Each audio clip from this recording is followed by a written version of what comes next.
শহরের যান্ত্রিক কোলাহল ছেড়ে সুজন যখন গ্রামের মেঠো পথে পা রাখল, চারদিকটা যেন অদ্ভুত এক মায়ায় ঘেরা। বাঁশঝাড়ের শনশন শব্দ আর পাখির ডাক, আহ কি অপরূপ শান্তি! কিন্তু সুজন জানত না, এই শান্তির আড়ালেই লুকিয়ে আছে এক ভয়ঙ্কর রহস্য। নানা বাড়িতে পৌঁছাতেই নানা তাকে আদর করে কাছে টেনে নিলেন। নানা, এই নাস্তা কি দারুণ! খেতে খা খেতে বাবা, আরো নে। নানার হ্যাঁ, নানা, গলাটা এই নিন। হঠাৎ ভারী হয়ে ভালো। গেল। তিনি ফিসফিস করে বললেন, সুজন, গ্রামে এসেছিস ভালো কথা, কিন্তু সাবধান, উত্তর পাড়ার ওই মরা পুকুরটার দিকে ভুলেও যাস না দাদু ভাই। ওখানে ওখানে অশরীরী ছায়ারা খেলা করে। ওম প্রো হ্রিং হুঁ ফট স্বাহা। এই যে তুই এসেছিস, কতদিন পর দেখা হলো। হ্যাঁ রে জব্বার, অনেকদিন পর। ভালো আছিস? খুব ভালো। তুই এলি, দিনটা শোনায় মোড়া। হ্যাঁ, খুব ভালো লাগছে। আজ বাজারে গিয়ে কম দামে ভালো জিনিস কিনেছি। সত্যি? কি কিনলে? একদম তাজা সবজি আর ফল। ওয়াও, দারুণ তো। এই জঙ্গলে রাতের বেলা ভয়ঙ্কর কিছু ঘটে। বন্ধুদের আড্ডায় জব্বারও তাকে ভয় দেখালো। বলল, জানিস সুজন, গত অমাবস্যায় এক রাখাল ছেলে ওই পুকুর পাড়ে ডাইনির পা দেখে ফেলেছিল। তারপর থেকে সে আর কথা বলতে পারে না। কিন্তু শহরের ছেলে সুজন, সে কি আর এসব কুসংস্কারে বিশ্বাস করে? তার মনে তখন শুধুই কৌতূহল। রাত তখন 12টা, ঝিঝি পোকার একটানা ডাক। সুজন হাতে টর্চ নিয়ে চুপি চুপি ঘর থেকে বেরিয়ে পড়ল। গন্তব্য সেই নিষিদ্ধ পুকুর।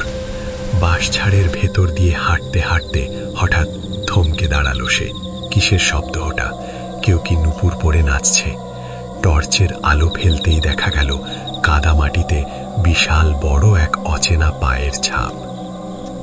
পুকুর পাড়ে পৌঁছাতেই ঘন কুয়াশা ঘিরে ধরল তাকে, আর সেই কুয়াশা ভেদ করে ভেসে এলো এক হাড় হিম করা ডাক, সুজন, কাছে আয়। টর্চের আলোয় যা দেখা গেল তাতে রক্ত হিম হয়ে যায়। জরাজীর্ণ নৌকায় বসে আছে এক লম্বা চুলের ডাইনি। তার নাক নেই, শুধু দুটো কালো গর্ত। সুজনকে দেখেই সে পানির ওপর দিয়ে তীব্র গতিতে ছুটে আসতে লাগল। ভয়ে সুজনের পা তখন আর নড়ছে না। ডাইনিটা যখনই তার গলা টিপে ধরতে যাবে, ঠিক তখনই সুজনের মনে পড়ল নানার দেওয়া সেই ছোট্ট মাটির প্রদীপটার কথা। কাঁপা কাঁপা হাতে দিয়াশলাই জ্বালতেই দপ করে জ্বলে উঠল নীল রঙের এক জাদুকরি আলো।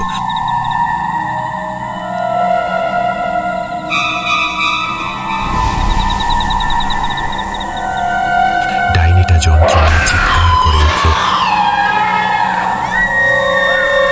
আর নিমিষেই ছাই হয়ে বাতাসে মিলিয়ে গেল। পরদিন সকালে দেখা গেল পুকুরের জল শান্ত, পড়ে আছে শুধু কিছু পুরনো গয়না। সুজন বুঝতে পারল, সাহস আর বিশ্বাস থাকলে কোনো অপশক্তিই ক্ষতি করতে পারে না। শহর ফেরার সময় নানা মুচকি হেসে বললেন, সব রহস্যের উত্তর খুঁজতে নেই রে খোকা, কিছু রহস্য রহস্য থাকাই ভালো। বন্ধুরা, গল্পটি কেমন লাগলো কমেন্ট করে জানান, আর সাবস্ক্রাইব করতে ভুলবেন না ম্যাজিক খোকু চ্যানেলটি। দেখা হবে পরের কোনো ভয়ঙ্কর গল্পে।